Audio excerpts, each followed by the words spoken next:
चक्कर। तुम टेंशन मत लो, चलो चाय पी कर आते।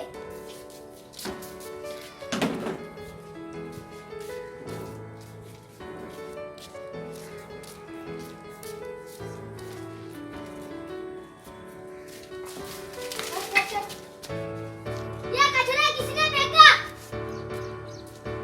ये कचरा किसने फेंका? ये कचरा किसने फेंका? ये लोग ऐसे नहीं बताएंगे।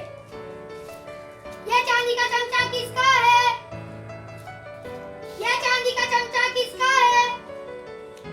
ये चांदी का चमचा किसका है? अरे भाई ये चांदी का चमचा मेरा है। अरे भाई ये चांदी का चमचा मेरा है। अरे भाई चांदी का, अरे भाई ये चांदी का चमचा, ये चांदी का चमचा मेरा है। चांदी का चमचा मेरा है। जब हमने कहा ये कचरा किसने फेंका, जब सामने कोई ना आया। जब हमने कहा ये चांदी का चमचा किसका है, सब लेना आ गए। देखो लोगों, अपने घर के आसपास कचरा ना फेंको। अपना घर और अपना मोहल्ला साफ सुथरा रखो। अपने घर के आसपास गंदा पानी जमा ना होने दो। गंदे पानी से डेंगू और मलेरिया जैसी बीमारी होती है। अपने बच्चों को बीमारियों से बचाओ। दरख्त लगाओ और उसकी हिफाजत करो। और एक बहुत जरूरी बात, अपने बच्चों को रोजाना स्कूल भेजो ताकि आज के बच्चे